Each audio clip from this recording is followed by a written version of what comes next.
Are you a good listener? Your ability to listen to people is a huge part of successful communication. People respond to what they hear, see, and how you make them feel when they interact with you. One of the best ways of being an effective communicator is to make the ones you're communicating with feel listened to and heard. Three things people want most in life: to be loved, to be accepted, to be listened to and heard, to be validated and seen. I'll now share some critical steps on how to become a great listener. First, consider active listening as important as being a great speaker. Be open to listening with the intent to understand. There's an idea out there too that says that when you're speaking to a woman, she doesn't want you to solve her problems necessarily. She wants you to listen to her. And I'm certain you've heard this, and it is true. But let's dispel the idea that men are different when it comes to this. That's just not so. This is not gender specific. Nobody wants you to solve their problems right away necessarily. Most of us, women and men, would like to come up with the solution ourselves, having shared our thoughts with a good listener. Now remember, everyone wants to be listened to and heard. Everybody likes to talk about themselves. It's who we are. Sharing is not gender specific. Men and women are not different when it comes to this. Men like to be heard just as much as women. So please keep this in mind. Men like to feel important too. Men like to be funny. Men like to be interesting. Men want to share their ideas and thoughts and worries and fears with other people just like women do. So keep this in mind. And no matter who you're engaging with, no matter who you're talking to, once you've let them speak, follow up with clarification questions. Ask them about what they just said. Clarify it with them. Don't try to solve their problem. Listen intently. Show that interest. Are you leaning in? Are you truly engaged? These are so important. So, don't try to solve their problem. A little bit of a recap. Nobody likes that. Let them speak. Encourage it. Next, once someone has shared, as I just mentioned, ask for clarification or summarize what's being said. For example, you might want to say something like, "So, what I think you're saying is," or "what I'm hearing is," or "would you clarify this for me?" And doing so shows how deeply you've been listening. When you ask for clarification, you demonstrate interest. And when you say things like, "So what I'm hearing you say is," it lets the listener know that you were truly listening to them. So try something like, "So as I was listening to you, this is what I understood." Using those kind of statements makes such a significant difference in communication.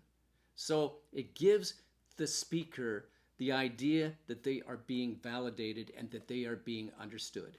Now, the next thing I want to touch on is what I'm doing with you right now. I'm giving you eye contact. I'm actually looking at you. I'm not being distracted. I'm not on my phone. I'm not looking to my left, looking to my right, got my little phone out there, or paying attention to somebody else, wherever that may be. No, I'm looking at you. I'm looking at you, and it's vitally important that you make and maintain eye contact with the person who's speaking. Now, I'm not saying that you be just staring at them. That might be a little bit creepy. But truly look into their eyes. We've all heard that the eyes are the gateway to the soul. And when we look at someone, we release these feel-good endorphins in us. And it just makes us feel good that when somebody is looking at us, when we're looking at them, think about two people who genuinely are in love when they're looking at each other. Isn't there something magical and beautiful that happens about that? There is. It's so important to look at the person that you're speaking with. Now, the next thing I want to touch on is your body language. What is your body language saying? Are your arms crossed? like this? Or are you truly leaning in and looking at them and showing that genuine interest? Now be careful of what we call qualifiers or prompters. It's just kind of like, okay, yeah, huh, yeah. If you use those kind of words, it almost makes them feel as though they've got to close, they've got to stop talking because you want to jump in and say something. And if you're using it in that tone of voice, you're usually right. You're using something that prompts them to stop speaking so you can say what it is that you want to say. Is that active listening? No, you haven't been listening at all. If you're using that kind of prompter, it's not good. It won't make them feel special and heard. If you're going to use words like that, make it genuine. Like, yeah, I really get that. Uh-huh. And that kind of tone of voice. So be aware of what you're transmitting. Your body language, your arms crossed, not looking at them, looking away from them, not leaning in. It's all conveying a message to them. They say that communication is like 7% words and 30% tone and such, and I think the rest is body language. Whether or not that's accurate, I don't know. I just know that there are 3 channels of communication that we must use. We must use the spoken word, we must use the tone of our voice, and we must use our body well, because that is what's being transmitted to them, and they are transmitting the same to us. So let's be aware of what we say, how we say it, and what our body is saying as well.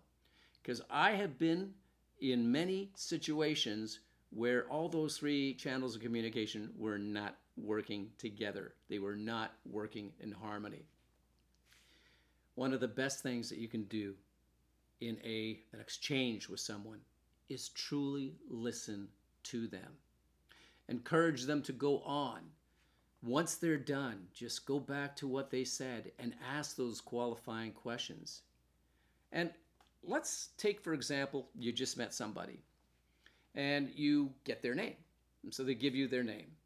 Try using their name in a couple of sentences.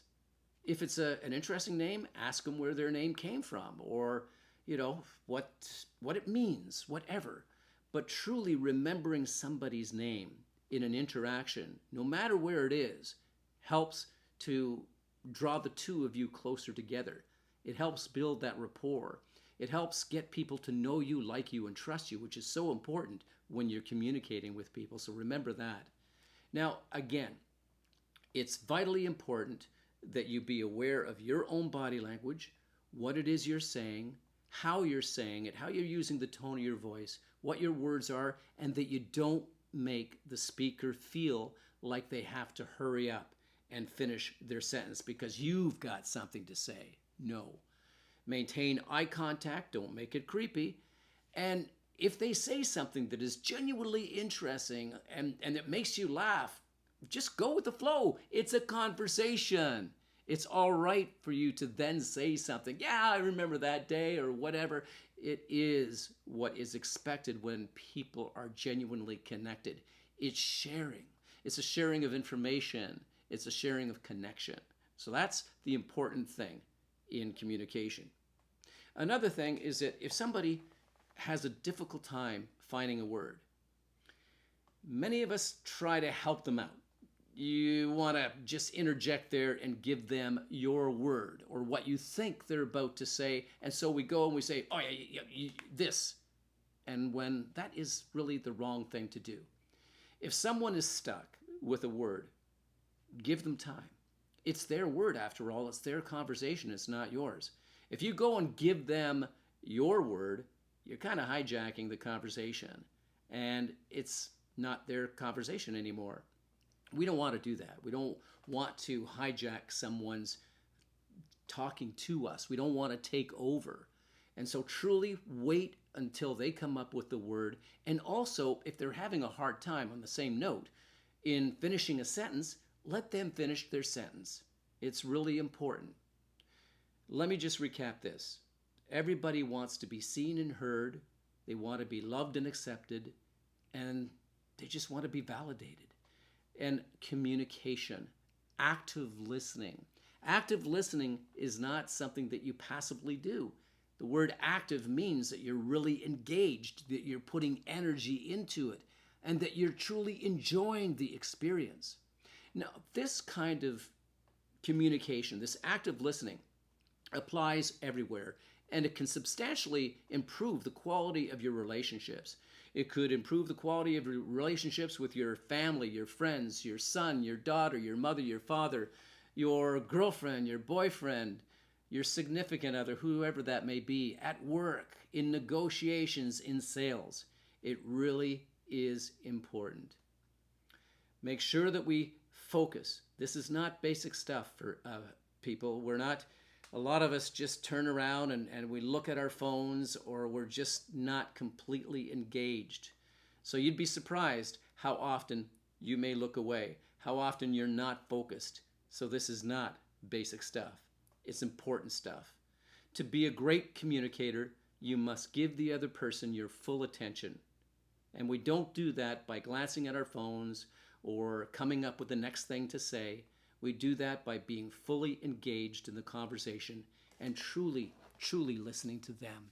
Yeah, looking at them, showing genuine interest, nodding, doing all those things. Are you leaning in? Are you open? Are you welcoming? Are you warm? Or are your arms crossed? Are you sending off the wrong vibes? I've given you so much to think about in this very brief video, but I will come back with more tips on negotiating and selling and self-sabotage and all that kind of stuff. I know this will help you if you begin to apply it to your life. Be an active listener and just watch how your relationships will so substantially improve.